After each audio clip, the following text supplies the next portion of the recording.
us into game. All right, welcome back, everybody. Team oNe eSports versus Direwolves, 5th game of the day. And for Team oNe, it's do or die. You beat the Direwolves here, you then go into a tiebreaker against them at the end of the day to see who gets that second spot. If you lose, you're out. Yeah, very important game to be had for both of these teams. Direwolves, they need to win it for Oceania, but Team oNe, I mean, no one expected a lot from them, but now is the time that they prove everybody wrong and show they still have what it takes to compete on this stage, and that they deserve being here in the first seed.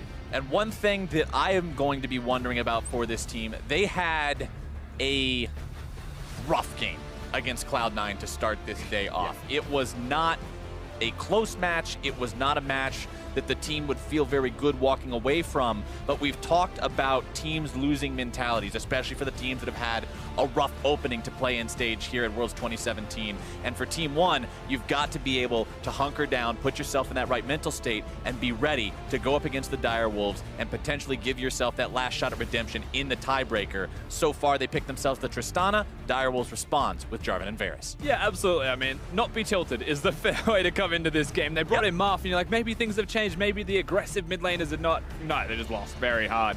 But so coming into this one against Fantix, I mean, maybe Marth still has the ability to showcase his strength. But we do have to talk about the draft that's smashing its way through very quickly. Things have changed for the side of the Direwolves. They banned a lot of AD carries, but they still gave Tristana very consciously, it seems, for the bottom lane they've constructed for themselves.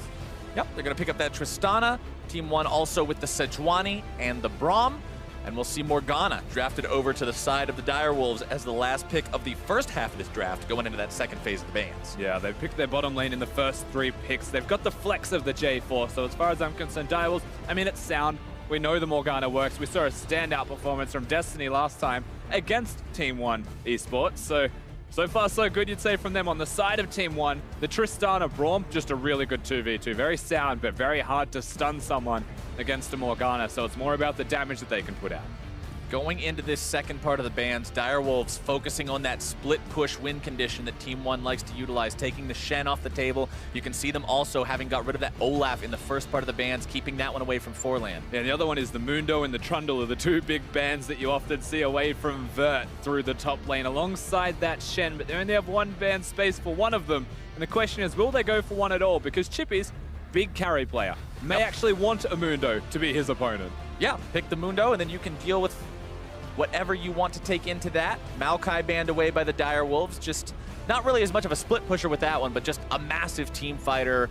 Tons of CC comes out from him, a real playmaker, and they don't want that falling into the hands of Team oNe eSports. Gnar banned away by Team oNe. They don't want Chippies being able to have that. They'll also take Orianna off the table, wanting to keep that one away from Fantix. Denying the J4 Orianna combo, of course. Yeah. Very much a strong combo, can win games outright. But by taking away the Orianna, you leave open Corki to be seen from the side of Fantix. That would be an interesting world. You ban the Orianna and Orianna's open.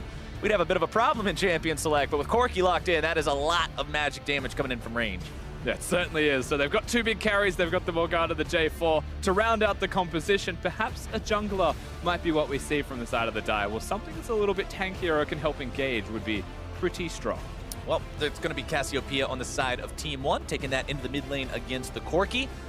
Lots of sustained damage from both mid laners in these compositions. You're not seeing anything that just bursts you all at once and then doesn't really have a lot left to offer. Cassiopeia, we know that she has a ridiculous amount of sustained damage with the Twin Fang, and Corki's just an AD carry that happens to do magic damage. Yeah, until we get to 3 items, Corki's not going to be blasting anybody just yet, and especially with the last lock-ins that we saw of a Cass and a Galio. Super tanks, 4 of the members. Of course, Abyssal Mask is a way you can go for Marth, which is why I say tank. And one thing we do have to mention is Marth is the Cass player of the Brazilian players that go in the mid lane. Brewster doesn't play it. He's known to pick up that Cass for himself. If they swap. If they swap, exactly. We could see top lane Cassiopeia cheese. Maybe that's exactly how they want to find their 1 win, but it's not going to be. We talk about cheese just on the 1% off chance that they do decide to lock it in, but that's not the choice today. Instead, it will be Vert on that Galio. Not that much of a split push champion, and I'm really going to be watching him this game, Rusty, because we got to see a very nice Galio from Seiya last game. I want to see if Vert can do this. Expectations are very high for him if we're going to compare him to Seiya, but Direwolves on the red side of the Rift get the counter pick. They choose top lane. They pick Fiora into Galio, a matchup that we saw mid lane through CLG, I believe it was, trying to counter it out. And I mean, that's a top lane split pusher now, so probably a better lane for the Fiora to be in that matchup. For Direwolves, they set themselves up for success. And this, you said, this is what you want to see from Chippies, right? This is the kind of champion that Chippies is able to win games with. These carries in the top lane. I can't think of a much bigger carry from the top lane than a Fiora. And they don't blind pick the Trundle, they don't blind pick the Mundo, they don't pick something for Vert that might get countered, but they still give him the Galio that won't win this lane outright. However, it does still have a lot of push, a lot of early control, and the ability to allow their jungler Forlan to come through and perhaps impact the Rift. Loading into this game, ladies and gentlemen, remember what's on the line. Direwolves win here. They're moving on to the knockout stage. Team 1 wins here. Well, at the end of the day, they will then be playing another match against Direwolves, and the winner of that match will move on to the knockout stage instead. So Team 1, this is potentially the first step they have to take to making sure their world's journey is not cut short here today. Teams are out of the summoning platform, out onto the Rift. Where are we expecting to see the action early on here, Rusty? I mean, you can look towards many areas on Summoner's Rift where action could break out, but when you're against the Direwolves, you know it's through the jungler. And in our Schönfire, of course, he's going to be the one that tries to impact the Rift. Right now, though, we've got something cute going on towards the Galio. They've pinged exactly where he is. Morgana's range is about vision range. This is going to be a big reach. If they come up behind him... Oh my god, they are. They're going all the way behind him with the Morgana binding. I think they've done some VODs here. King wants to turn around and make sure that he comes around from the other side. The flag goes through, the binding finds its way on the route down onto Vert. He'll want to get himself over the wall if he can, but he just can't do it. And Schönfire, not in the way we expected, but he does find first blood. Nailed it, just not the way I expected either. Still counts. He gets the first kill. That's 400 gold going to the jungler. He's recalled. He's got both jungle items. He is well equipped through the early stages of this game. And if this isn't I've done my research against one, I don't know what is. Very clever play from the Direwolves, skirting around Vision King. Maybe he's the odd one out here. Was hesitant, but the binding connects, and that's all that matters in the end. Exactly how they needed it to play out. You can see Vert gets over there, and he just knows there's no point in wasting the flash. You're dead either way, so you just save it. And not the start they needed to get for themselves as a jungler. It feels so, so good to have both those jungle items early on. Your clear is so incredibly safe. It's very, very quick. And that's going to put Schönfire in an awesome spot to do what you talked about, where he can be that playmaker, get involved in the lanes, and get these guys ahead. Just that little bit extra experience as well for all of them. A bit of extra money towards the bottom lane. Perhaps that's an extra potion on a recall if they're forced to fight each other and back earlier. And with a Morgana and a Varus playing against a Tristana Braum, there is a very real chance that fights break out every time a binding connects, or every single time Braum hits a Q. The auto attacks that will ensue mean that there's a lot of fighting to be had down there. Same thing applies top lane. Of course, Chippies doesn't necessarily control minions, though he is now due to the first blood. But he also has kill threat, so he will be fighting and trading health actively. Trying to go for that vital on Vert, just barely missing out on it. Doesn't quite get far south enough to be considered in the correct angle to proc that one. But one player I'm going to be watching a lot this game, because I think he has a ton of agency up against the enemy team, is Destiny on this Morgana. With those black shields, you can stop a lot of what Forlan and Marth and Vert and even Redbird are trying to do with these CCs, and proper timing and placement of those black shields I think will be huge. Yeah, I think frankly he is the game changer regarding exactly that. Who he uses the black shield on, when he's using it, and what it's for is going to be something that we do look towards Destiny. So I agree, I'm going to be highlighting him just as much as yourself, as this is a dive top lane from the looks of it. Oh, this could go very well or very poorly. A lot of damage down on Vert here now. The stun comes through. Schönfire getting himself the kill, but he drops in the process the flash a bit too late. And that's really unfortunate for Schönfire having the flash late. I think the taunt from Vert was enough to secure that one. So he actually gets a trade. He'll be happy for it, but you have to look at what he's missing throughout all of this as well. The minions crashing, the teleport force. Schönfire does lose double buffs, but he still gets the Balmy Cinder because he collects the kill. Forlan hanging out on the bottom side of the enemy jungle. Drops a ward down there to sort of keep an eye in case Schönfire decides to come towards this part of the map. Black shield down onto King. Explosive charge finds its way into some more damage as he loses about half his health overall. Direwolves breaking even across the board in terms of farm with a slight edge here in the top lane, but you would hope there was a slight edge considering how many minions collided into the turret of Vert as he died. Was only able to go back and buy himself a cloth armor and ruby crystal as well. Not the most convincing buy. A couple of long swords there for Chippies. Continue to build that damage up. But he didn't go mana crystal, so I'm happy about that. We're happy that we at least don't have the mana crystal for nothing start again. Exactly. So, I mean, he's got items. They're not great items. He's against the Fiora, who, to be fair, doesn't have a lot himself. Chippy's just with the 2 long swords. And teleports have been used by both of them respectively. You want a Galio to get around the rift and impact everywhere, but we all know that that's just a fleeting hope and never going to happen just because of this lane matchup. Good job interrupting the second part of the Justice Punch there. A lot of players have learned to do that against Galio, where you walk up during his dashing backwards animation to make it so he can't complete the second part of that dash forwards. Good job, good awareness there from Chippies, making sure he positions himself between his opponent and the desired direction of escape. As bottom side, the Direwolves hanging backwards. Absolute just jumping absolutely forward to find as much damage as possible. These guys know that they have got to flex those muscles this game. King takes another auto attack on the way out. And honestly, that trade doesn't go that well for Team One eSports. I admire the aggression nonetheless from watching them jump forwards towards each other just to trade, knowing that they didn't have one cooldown. So aggressive, successful because it wasn't negative, and they're able to trade equally. We also have to point out again, it's the Ardent Sensor for the bottom lane of King and Destiny against the Ignite of Redbird. This early into the game when there's no Ardent Sensor, the Ignite does have kill threat if you're able to play it out accordingly. So they're playing aggressive, trying to use that summoner spell perhaps, which is why they're always going forwards, because it does damage. And you also, if you're Team One, want to find some kind of a gold lead somewhere, because since you're a non-coin support item versus a coin support, you're going to have less money. The coin just earns you more gold.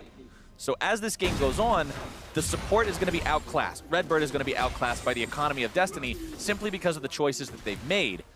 But if they can get the kill, it'll all pay off. If they can get themselves in a spot where they're just owning this lane. But for now, King and Destiny are sitting comfortably, honestly. And they're just holding on, which is, again, what the Direwolves bottom lane is expected to do. But you look towards Absolute, more so than just a go equal in lane type of guy. He wants to push the turret down. He wants to control the 2v2 lane, and actually wants to be a hard carry for the side of Team One, which is something that he has been throughout the regular season alongside Redbird as they support him.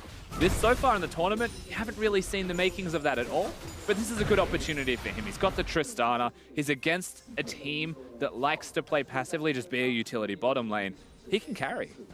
And he needs to, and so does Marth. They only have 2 damage dealers on the side of Team One. You've got 2 damage dealers and 3 big meatballs in the front. Those meatballs aren't going to run over people on their own. The Cassiopeia and the Tristana will both need to be relevant in order for them to stand a chance against the Direwolves in these larger fights, when the Direwolves do have more damage threats. You've got a Jarvan who, although he will likely be building mostly tank, still has some burst threat onto a squishy target. You've got a Fiora who is Fiora, can do percent HP. There's a lot of carries and a lot of always going to be a damage threat. Yeah, no, there's a lot of carries on the side of Direwolves. That's absolutely true. If we're going to compare, there's a lot of tanks for Team One in comparison, but ultimately, tanks that get ahead tend to stay ahead, and they tend to do damage. So Team One, the early game, as you mentioned, actually maybe even more important than we first realized. Redbird and Forlan really wanting to make a play here. They do find the Glacial Prison coming down. The miasma not quite in place in time to keep Fantic there. Good flash away. Vert trying to get underneath the turret, still make the kill come through, but it's a bit audacious as Team One commits a lot of resources for only a flash. That was a big commitment from Vert. He doesn't use the ultimate. He doesn't go towards his teammates that are engaging. Instead, he chooses to flash over the wall and dash into the turret. So he takes a lot of his health in damage, and Chippies is just freely farming the top side. What I will say is that was a really good use of teleport timings and exploiting that fact for the Brazilian roster, knowing that Chippies didn't have his just yet. Things are starting to change now. Chippies takes a lot of damage from the turret there. He does a good job riposting the Justice Punch, but the problem is with riposte, for anybody who doesn't know, it doesn't block turret shots. No, it does not. It's the one thing in the game that it doesn't make you immune to. So when you're doing the riposte underneath the turret, when you've already drawn the aggro, you are still going to take quite a lot of damage, which puts Chippies where he is right now. A little bit under half HP. Vert continuing to trade with him here. The grand challenge has been issued. Very nice riposte stun. Oh, he's got it. Vert with the outplay, however. Chippy's had his flash available, but he's not going to be able to do it. One turret shot is all it takes to outplay your opponent here. Vert, MVP turret is Shurnfire. Fire potentially getting caught out as the enemy invades his jungle. And honestly, Vert with the Bramble Vest, big pickup against Fiora as well, stops a lot of the healing. Remember that Lunge procs the on hit effects, meaning it procs the Grievous wounds, so you don't get as much healing from your vitals. Yeah, certainly true. And of course, by rushing the Vamp Scepter, which was the first item of Chippy's, doesn't go as planned. This was a nice riposte. He goes for it, but from there was already no chance of a kill, to be honest with you, once all the cooldowns were there for Vert. He was against the wall. The one vital that he needed was never going to be connected and hit at all, but he still commits to the kill. He thought he had enough damage from just the 3 vitals and an auto attack reset. He gets knocked up, tanks the turret, he goes down. It was well played by Vert. You've got to hug that wall. You've got to make sure you protect yourself from the healing from the Fiora ultimate, and he did just that. Chippy's now 0, 1, and 2 on this Fiora, still with a CS lead for himself. You can see Vert, after the Bramble Vest, not going all the way for a Thorn Mail or anything like that, instead going to be opting for that Righteous Glory. Wants to be a team fighter this game. Normally we see this guy on split push duty, but this time around, you have to switch things up a little bit as Team 1 moving towards that first Infernal Drake, and they'll grab it right as the clock crests 10 minutes. That was a bit of a tongue twister, but we got through it anyway, and that means they got bonus damage on this team, which could be useful, like you said, if this team gets ahead with the tanks, how the tanks can do damage with a lead.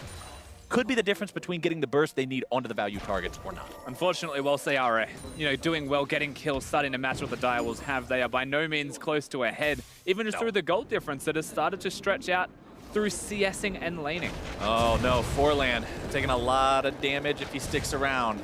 Manages to dash himself over the wall and avoid most of that. Fantix with package up and ready. You've always got to play respectfully against the Corki when that package is available to cast. We know how much playmaking is possible if you find the opportunity to use that one. So Team 1 will just be playing off the back foot until it expires. And that's what the Direwolves were doing as well. Of course, by having the package, they bring Fire towards the bottom lane. They clear vision to give him a clear path into the enemy jungle, knowing that Forlan was nearby. In fact, even stopping the recall of the Sejuani.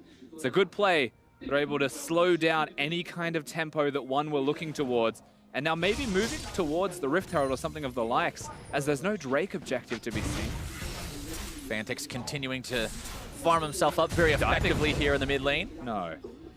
I don't think you can. He's spending a lot of time just hovering near the Raptors. There was a ward placed by Cassiopeia, I believe, just at the end there that would definitely deter it. Fantix has 20 CS up over his opponent. At 11.5 minutes into the game, he's at 116 farm. The man knows how to make sure his economy is topped off. Let's just say I first casted Fantix back in 2015 in the second half of the split, back when taking Raptors was normal. He knows how to farm. Nice escape there, utilizing the Valkyrie to get just barely out of the range of Glacial Prison in time. Means Forlan's gank is not going to be effective. And also, with that ultimate down, the rest of the Direwolves means that they can breathe a little bit easier for the next 90 seconds or so without the threat of that coming in. Yeah, certainly right. And all of the lane control that Fantix has had to give him those CS advantages, the timing of that was fantastic. Funnily enough, Marth recalls, comes back to lane. Well, he doesn't have the Rod of Ages just yet. He's close to the amount of gold needed, and perhaps the kill tipped him over the line, but it wasn't going to be seen. Fantix will get his blue buff, has the teleport, has a bit of extra tempo. That was a good play from Team 1 when you look at it. The flash isn't there for the Corki. It's not far off being up, but they have that timed. They attack him at the correct moment. Because that didn't go as planned, suddenly the Direwolves get to bounce back. Ardent Sensor now completed for Destiny as well. Exactly what you want to see if you're king. That does so much for your AD carry, making sure that he has both the extra damage and the sustain in these fights. And doesn't have his item spike though, unfortunately, at this time. You have to compare that to the Infinity Edge. He's going towards the Guinsoo's Rageblade, I believe, here on the Varus build. I love this build personally. I think that Guinsoo's Rageblade is just great, and an Ardent Sensor to empower it means he does so much damage early. But he's not strong just yet. Right, that item is very, very pricey, so you'll have to wait a little bit longer to get that online, especially when you go for the Berserker Greaves first. That's the difference in the builds here. Yeah. One has the tier 2 boots, the other has no boots at all. So it delays that just ever so slightly. Always got to be aware of exactly what's in your opponent's inventory and where those power spikes are, Ardent Sensor or not. And that's interesting as well. It doesn't go towards the boot, straight into the Infinity Edge, which is granted a lot of damage, but he's with a Braum that is going to be very reliant on hitting those slows so that they can get the stuns. But when Absolute is so slow, is he going to be able to even get 4 auto attacks off? Or are they just going to walk away? Looks like right now they're going to be settling with walking away on this one. Content with farming up. And we know that Tristana will scale into this hyper carry beast as the game goes on. You've got the range, you've got the damage, you've got the attack speed steroid. but it's all about getting there. They've got plenty big of a front line to keep them protected, but there will be a lot of CC on the side of the Direwolves to threaten. This is still a really big window of opportunity, rather, for Team 1. Galio's got the items. They're engaging. All right, here we go. Direwolves looking to find the fight here onto the bottom lane. Absolute going to be taken down before anything else goes out here. Double kill over onto the AD carry from Direwolves, as now they're going to be chasing down the remaining members of Team 1. Destiny looking to maybe find a binding. Forlan getting himself away in time, and that was way, way too ham from Team 1's AD carry. Both teams wanted to make the exact same play at the exact same time, and now Marf is caught. Trying to use the Petrifying Gaze, but he's not able to find the petrifying part of it. He's got the teammates nearby to potentially still find the kill, and they do. They grab the return damage against their opponents. Marf grabbing the kill credit for that one as the Direwolves continue to push up the bottom side now, both bot lane and top. They may be in trouble here. Remember, the Chippies does have the ultimate. He has the blue buff as well. No ultimate available onto the Cassiopeia. Pops off the repose, trying to keep himself alive. Binding comes through. Chippy. Marf gets taken down. Chippies with the damage, but now he's in a 2 versus 3. Schernfire showing up, trying to even this fight out. Destiny tries to keep him alive with the black shield so he can get away from the CC in time. Redbird fires off the winner's bite, doesn't find anybody with it just yet. Chippy's still trying to get away on this one. Oh, he's out. Tagged up, wants to take the blast cone, and Meme Plant to the rescue. He escapes. And that looks like a really bad position for the Direwolves, but they're able to get themselves out with just King going down ultimately in the end. We get to see the fight that precursors all of this in the first place. King finds Redbird. Redbird has no health, but he also has Forlan coming and Marf. However, they did not know Schernfire was going to be there that quickly because both teams were making the exact same play. Fantix, Chippies, they teleport to the same ward. They were ready to go. Both teams were ready to react at the exact same moment, but one team has an extra teleport. So the fight happens. The second fight breaks out. King's going to have to be the sacrificial lamb from this. After a good riposte from Chippies, they still trade. Somehow in a situation where they had no right to do so. And then Chippies is able to actually get himself out alive. Yep, walks out thanks to the black shield. Otherwise, that Winter's Bite would have sealed his fate. Or he would have just sidestepped it anyway. Yep, even dodges it. He even dodges it. Chippies with the moves, making sure he can help the team get the victory here, cement themselves in second place as Team 1 moves over to the Infernal Drake for the second time this game. Direwolves not wanting to give this one away, but they'll have to settle with doing that anyway. Vert now on the front line, exactly where you want your Galio to be, able to find the taunt onto 2. There King. Comes your lockdown onto King, bursting him down. Team 1's able to find the AD carry. Now can they look for more? Schernfire barely hobbling away from this one, but that's a big victory for 1. Yeah, not just the AD carry, the Drake's going to be theirs as well. It looks like the next Drake's also going to be an Infernal. This is my kind of game. This game's going to get hot. I love watching triple Infernal games. There's so much to fight over, and even once the fighting is done, you still want to keep fighting because you've got more damage now. Team 1 with 2 of those under their belts means that they are going to be very scary if this game gets to late game with a multi-Infernal enchanted Cassiopeia and Tristana. But one thing I'm a bit worried about, Rusty, is Absolute has shown a complete disregard for his own safety so far this game. And if he has one of those types of moments as this game goes on and as we get towards the end game, that could be a disaster for his team. He's got to make sure he's minding that position. It seems like Absolute's got his goals, and he's aptly named given how he goes towards those goals. Like, they are a definite. Like, he has to have those. And it seems like in this one, it's going forwards. He has to jump forwards. He has to try and find the damage and get the kills. And he's against the Morgana Varus that can lock him down. A Fiora that can 100% kill him. And with these reckless jumps forwards, they've been working so far. I mean, he's only died once. Maybe things start to change. The real question that we have, though, is the Herald's going to go down. Is Chippies is also a big win condition that's starting to find those kills, starting to get those items. Galio can only hold on for so long. Righteous Glory is not much of a 1 versus 1 item. It's an amazing setup item. It's an amazing initiation item, team fight item. It's great at all those, but surviving against a Fiora 1 versus 1 is not really in the wheelhouse for Righteous Glory. So hopefully for Vert, he can get some more tank ability coming in soon. Speaking of tank ability, you'll see the Knight's Vow done soon on Schernfire, which means that much more tankiness for both himself and whoever he decides to attach that to, whether it's Fantix or King. They're about to find Destiny. Destiny base checking into the tri-brush here, starts to take a lot of damage. Absolute Forlan closing in on this one too. Schernfire trying to walk his ally out. He's the one who gets stunned, and they should be able to bring him down here. Absolute grabbing the kill credit. Yeah, they lock it up. So bit of disrespect from Direwolves walking towards the top lane through the tri-bush. No vision there, and suddenly the kills do go down. They've got blue trinkets. Unfortunately, it's not going to save the structure. So Team 1, they bounce it back. It was a 4K gold lead. That's shrinking even more. Going to be down to just about 2K after they grab this tier 1 turret, even up that turret count. Remember, they're still in charge of Drake's 2-0. They're up in kills 1. But they're still down in gold overall, largely to the fact that they're losing the farm pretty heavily in both solo lanes. Bottom lane and jungle very, very even. I think fundamentally it's just because Team 1 have really asserted themselves as we're trying to play like a team. And it is working, granted. They've got that extra kill. They're starting to get turrets. They're making picks. And they're doing all of these things well.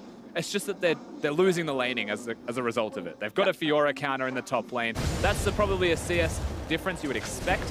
But Corki into the Cassiopeia mid lane as well. He's walking to places where teleports get him there quicker. Fantix just has that one extra wave. He's just controlling that mid lane, even against the hill with a teleport of his own. And the teleport tempo gives you maybe 6 CS to 7 CS in advantage. Not a number this large.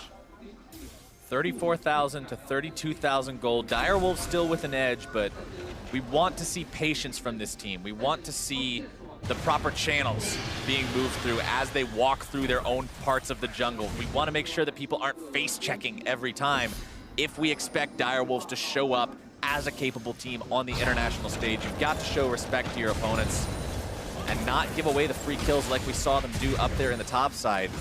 See what they can do now with the blue buff here on the Corki. Forland jumping in, gonna be rooted up. Nice binding coming out from Destiny. Will they continue to take this one forward? Stun up, out onto Schernfire. He's gonna be in some trouble here. Flashes himself away. Fantix caught on the other side of the miasma. Valkyrie's over the wall to stay safe. Righteous Glory used by Vert at the end of the fight as well. And everyone just walks it out. Of course, we've got a lot of damage. Teleport from Chippies was cancelled as he's looking towards committing in the bottom lane. This means that Team 1, hard attack mid. They're trying to make something be an advantage for themselves, but now they have to bring Galio down towards the bottom lane. You'd feel like from this point, things subside.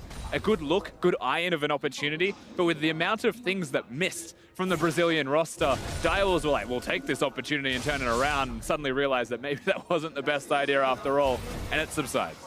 Chippies coming in maybe for a flank. TP channeled. Fantix wanted to come in here. Petrifying Gaze comes out, but Marf is going to be caught between a rock, a hard place, and a Fiora.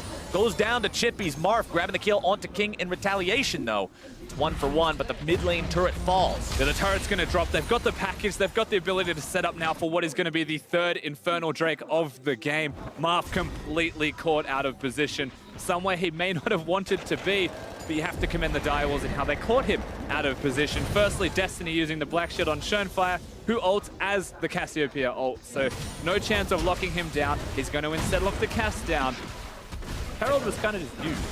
I think it must have been about to expire, because I don't really see a world where you would use it like that otherwise, but if he's going to run out anyway, you might as well summon him, see if maybe you can get one headbutt off onto the mid lane turret. Sadly, they don't. I mean, I can tell you the best case scenario in that situation is Schernfire recalls and summons it for top lane whilst he's in base, and then tries to actually go straight to the Drake, which is up in 15 seconds. And remember, it is Infernal. Yeah.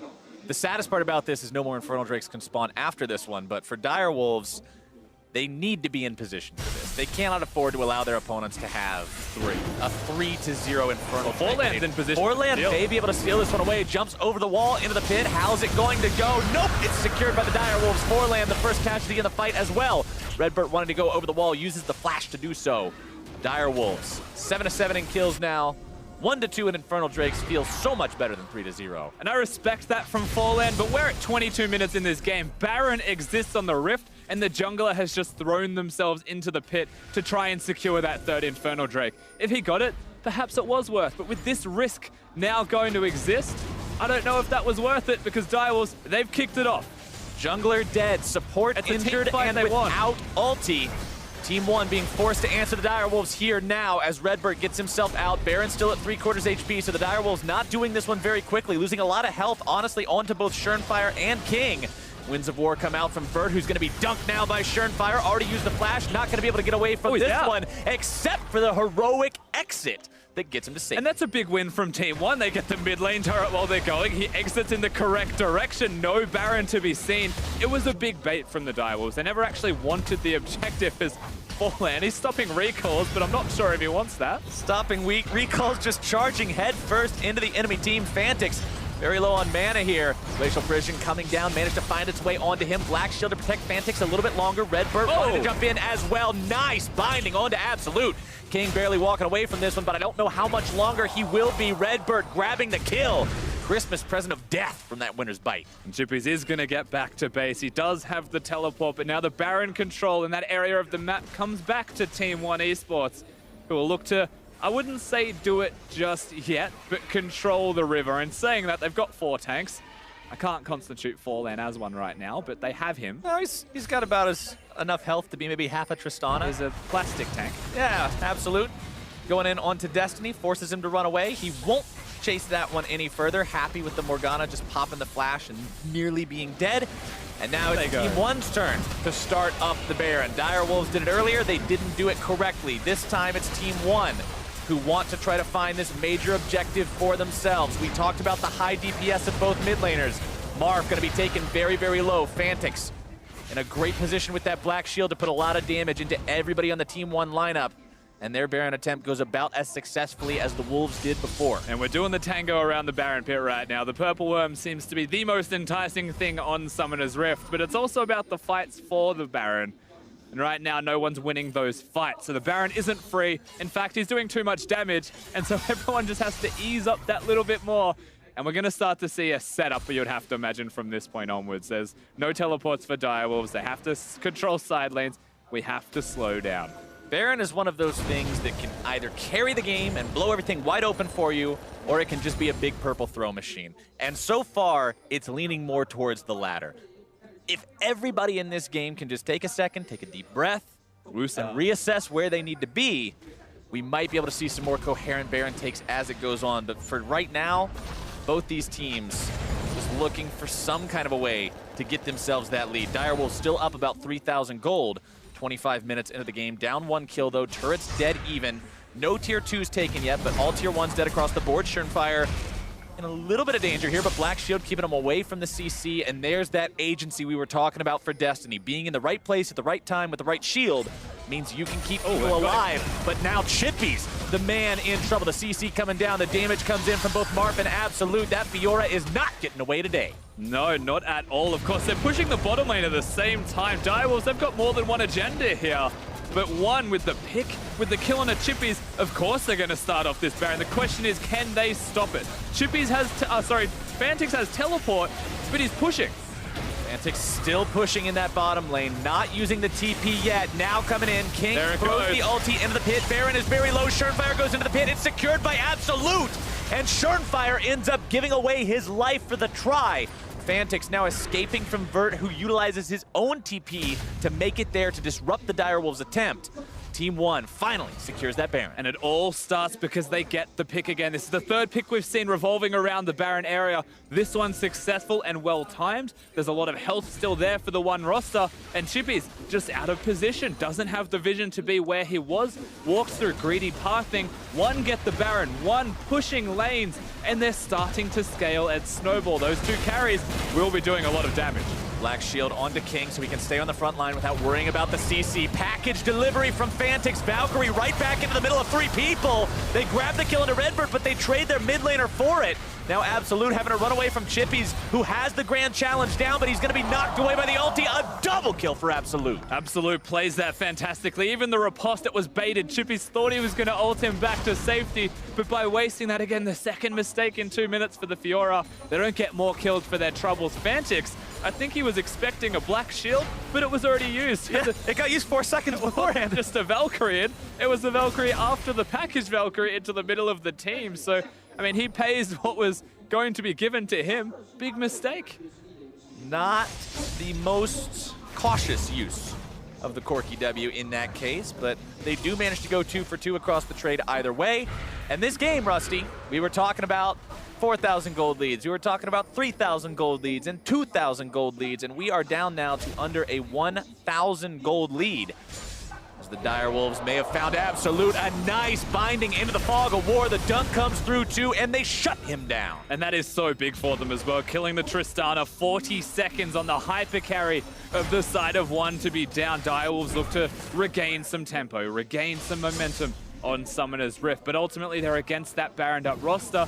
So you'd say this just buys them time to expire the buff itself. Exactly. When you make the play like that, when your opponents already have Baron, you're just buying time. You're making them back up, waste that timer. There's only 2 minutes left on it right now.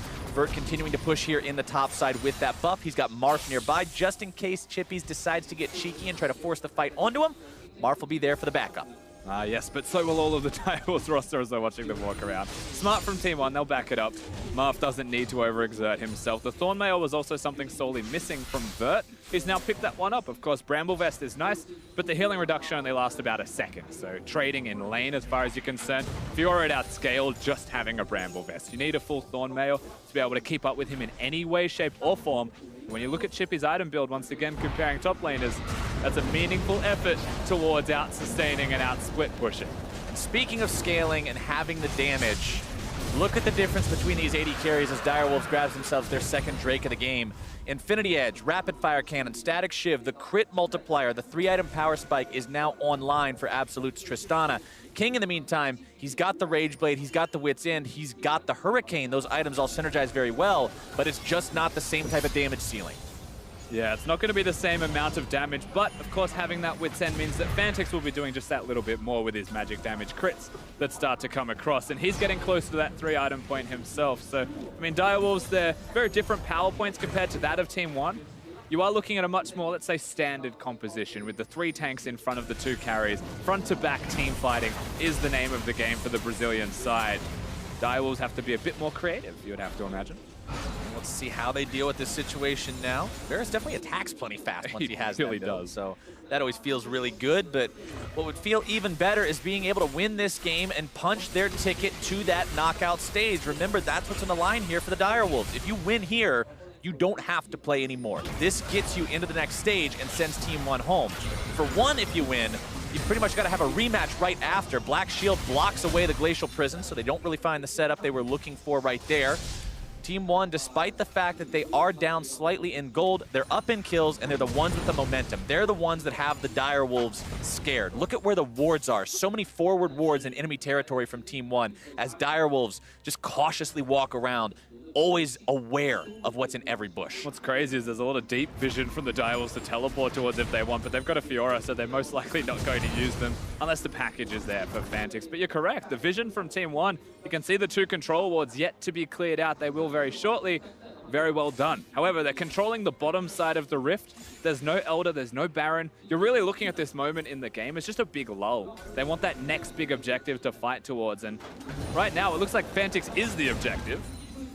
Fantix being collapsed on by multiple members, flash into the Glacial Fissure, and the damage from Absolute is absolutely enough to take him out. Fantix falls for the 3rd time this game. 0 and 3 on the mid laner for the Direwolves. Not what they need him to be doing this game. We've seen some audacious Valkyries, and we've also seen some careless positioning like you just see in the top lane there. You've got to respect where these guys can be. We just got done talking about how it's Team 1 who controls the tempo of the map. It's Team 1 putting the vision down in enemy territory, and you've always got to be mindful of where they can be. Yeah, they have the control. They have the ability to move forwards, but right now Marth seems to be the target. They're trying to trade. Flash blown there. Schernfire trying to go even further on that one. Top lane's being pushed in. Really crazy decision. The priority from Direwolves right now just seems to be in the wrong place in the completely wrong time. Absolute plenty of damage on this Tristana. They push through the tier 3. They'll push into the inhibitor itself. Direwolves trying to make their way back up here. Fantix will be alive in 3 seconds. The Wolves want to collapse. They want to punish this. They still don't have their mid laner. Schernfire trying to initiate onto Vert, but that's not really the guy you want to start this off on. Nice Sejuani ulti onto King. They've already found the enemy AD carry, but they lose their Galio. Chippy's having to run himself back. Absolute still alive. Marth still alive. The damage dealers on 1 are there. Binding fired off, not finding its way onto the mark. Fantix has package ready for delivery. Wants to try to use it. Sejuani separated from the rest of the team, but that's not the target you jump on. Direwolves loses their inhib, they lose their tier 3, and they only trade 1 for 1 after. Now they're gonna lose Schernfire if they're not careful. Absolute wants to go over the wall. The flash for the stun. They're still going. Forlan now also setting up the damage and the moves on to Destiny. A double kill for the AD carry from Team 1. Direwolves, their situation is looking worse and worse as the clock moves forward. Team 1 now caught up in gold. Baron spawning in 3 seconds. Yeah, Destiny dies for the sins of Schernfire, but Schernfire's positioning is ultimately why Baron also goes down. Team 1, they found the momentum, and they've actually carried that momentum through the top lane inhibitor. Theirs for the taking. The picks in the jungle straight afterwards also going to be theirs. The major objectives that follow after that. And there's very few ways you would have to say that they lose the game from here on out because they have complete control. You have a 5.5 item Tristana that's 7, 2, and 3 with 316 farm. There's your win condition, fulfilled and shining in all its glory right in front of you. All you've got to do, Team 1, is put all 3 meatballs in front of that Tristana for the rest of this game. Make it impossible for Chippies and Schernfire to get on top of that value target, and that's what they've done so far. Absolute, I was a bit critical of him earlier, saying that he seems very, very aggressive in his decision-making, but he hasn't been punished for it yet. He has been able to find the damage, and he's been doing a great job carrying. He certainly has been, and of course, when we highlight Team 1, we look at who needs to carry for these guys. How did they even get to this stage in the first place to be able to be that good, the best in the CB LoL region? Well, it was through a lot of Absolute's damage dealing. The fact that he can be a hyper carry, that he's got the Tristana there, a champion that he does enjoy playing, and suddenly he's doing extremely well on it, and then they look very good. Also makes you wonder a little bit about the Direwolves draft with a lot of popular AD carries being up this game. Of course, there were a couple of bans towards things like Xayah, Kalista, but to take Varus in the first round of rotations is a little bit peculiar. Comfort pick or not. The binding comes out, finds its way onto Forlan. Sejuani not really a champion that's too concerned about quick bursts of damage out of combat, though. And that is so much damage to the structures, though. One more Baron wave, if they're able to get in, will be the turret. Oh, Fantix losing about half his HP from a 1.5 seconds in the miasma and 2 Twin Fangs. Binding out onto Forlan again. Again, reiterating, that doesn't really matter that much. Absolute will bust down that tier 3. Now they're looking for inhibitor number 2. The inhibitor should go completely uncontested. The Direwolves with no capabilities to team fight. They have the team composition with the Fiora. Fiora's now locked in the base. Of course, can start to team fight as you get towards the high number of item mark. But even when you contrast that to their opponents, I feel like the Tristana can take him on at any time. And they are looking to take them on. Glacial Prison finds its way onto the Direwolves. Chippies with a nice riposte to avoid almost all of that damage, but they still have to retreat. Bird on the front line threatening more engage. Elder Drake is live, and with Team 1 having just forced the enemy back by taking half of the health away from Fantix, they may look to go for this one. Marv spits the miasma over the wall, not quite getting it all the way into that escape path for Chippies. Chippies' riposte honestly was beautiful when he got caught out in that initial fight. If he hadn't riposted that the way that he did, he surely would have gone down. And now they've got Fantix in the top side of the map, so Team 1 can start this off. He's going to have to teleport, but they'll just kill the Corki. All right, here we go. TP used. Fantix on the front line, knocked up into the air, has to utilize the QSS, trying to keep himself safe, trying to do the damage. Unstoppable for Absolute's Tristana. He finds a double kill onto Schernfire now as well. King going to be taken down next. A triple for the Trist. More damage coming through. Marf grabbing the kill onto King. Absolute stays alive, and it's a clean ace for Team 1. They take them apart, and now the game will follow. So Team 1 eSports, they force the tiebreaker against the Direwolves. Oceania does not get the free run straight into the playoffs. Hope stays alive for the CB LoL representatives. They will get their shot at the tiebreaker. They will have one last chance to prove they get to go to that knockout stage, to prove they belong here competing even further at Worlds 2017, and they have got to be both ecstatic and relieved at the outcome of this game. And to show they have what it takes to compete on this stage right now, taking apart the Direwolves. Remember the last time these two teams faced each other, the Direwolves smashed them. Something that you may not have expected, but it happened. So to see this bounce back from Team 1, to see them lose so heavy-handed to Cloud9 before this game today, still a very good showing from them, very much commendable, and you'd have to be happy if you're a Brazilian fan after that. And we talked about attitude going into this game, Rusty. We talked about being able to have the mental fortitude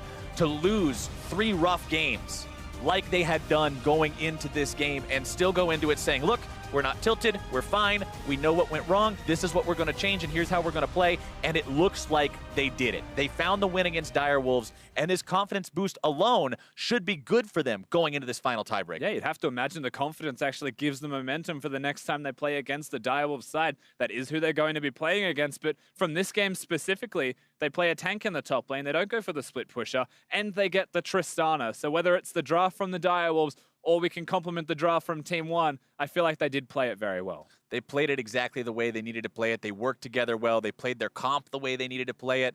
But at the same time, we can't avoid criticism of the Direwolves because there were a lot of mistakes from their side this game. We saw a lot of catches. We saw a lot of picks onto this team.